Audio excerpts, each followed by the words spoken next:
وقفتها وهكذا كانت، وقفة تضامنية مع الشهيد علي شعبان ومن خلفه قناة الجديد والإعلام اللبناني المصاب. نحى الإعلام كاميراته، رفع الشباب المشارك صور الشهيد شعبان، لا كلام لا بيانات، هي رسالة بالصورة فقط، الصورة التي عمل لأجلها علي فعاجلته بضربة قاضية. الموضوع انطلق بدعوة شخصية من شابين على الفيسبوك للوقوف تحت تمثال الشهداء تضامنا، ساعتين لا أكثر، وكان الإعلام والمجتمع حاضرين هنا، حيث لا سياسة ولا تسييس، حيث الدم والقلم هو المؤثر. تنظيم الاعتصام اجى بمبادرة شخصية مني شخصيا، كان مجرد محاولة لما يمرق استشهاد علي شعبان بصمت، الصمت الرسمي اللي لم يخرقوا سوى بيانات إدانة، للأسف بيانات إدانة إنشائية لا غير. نحن هون نحتاج على قتل أي حدا، وخاصة على أراضي سيادتها اللبنانية. لازم الدولة اللبنانية تتحرك مشان تتقصى الموضوع وتكشف الفاعل والجاني وتسلمه للعدالة. اليوم علي واحد منهم، مش حلو نكون نحن الخبر، نحن اللي بنعمل الخبر، وخسارة 30 سنة. مؤثر أكثر إنه ما أصاب الصحافة عن طريق الخطأ أو رصاصة طايشة أو أزيفة يعني خطأ، إنما إنه استشهد وضم في تركيز عليه. هالشاب يلي راح دمه برقبة يلي أطلق النار عليه.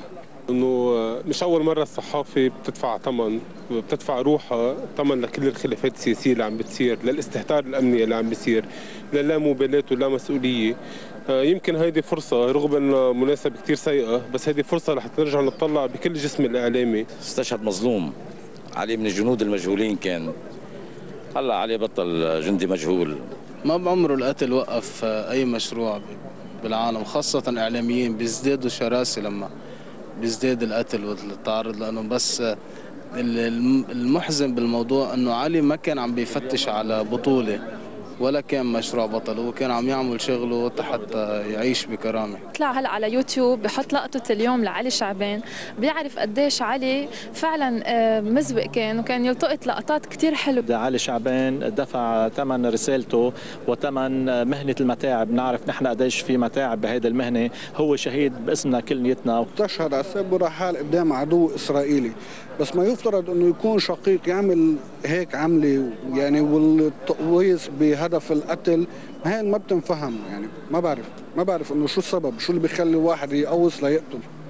شيء كثير بشع، وخصوصا انه بعضهم كانوا ضمن الحدود والارض وما تعدوا على حدا، وقالوا لهم انه رجعوا وسمعوا الكلمه يعني، مع انه هيك قوصوا عليهم. هذا وضع كثير طبيعي بالنسبه لدوله لا بتحمي صحفينا ولا مواطنينا ولا اصلا بتطالب فيهم. يعني لو هذا الحدث صاير باي دوله ثانيه بعتقد كان اكثر من شجاع بالاستنكار، يعني في موت بالدق. نقول الله يرحمه والشباب الباقي تنتبه على حالها. وقتها نحن على وادي خالد كان دائما خبرني قد ايه تهدد بهذه المنطقه، وكان متردد اصلا يعني، بس انه هذا شغله كان يعني كان طلع معي على وادي خالد من غير ما يحكي شيء. علي راح الله يرحمه، بدنا نستمر، اذا قدرنا استمرنا، يمكن بكره نحن، يمكن بعد بكره غيرنا، ما حدا بيعرف. ما بنعرف اذا العزاء لنا كلنا او بس للتلفزيون الجديد، بس بظن العزاء لنا كلنا لكل اللبنانيين، وخصوصا انه التلفزيون الجديد قدم كثير للحريات من تاريخ تاسيسه لليوم. الكل يدعو لتجمع موسع للإعلام في لبنان، همسا كانت الدعوة أم بشكل مباشر، فالجميع يصر على ضرورة أن يتوحد الإعلام كي لا يبقى لقمة سائغة بيد من تسول له نفسه أن يمد يده.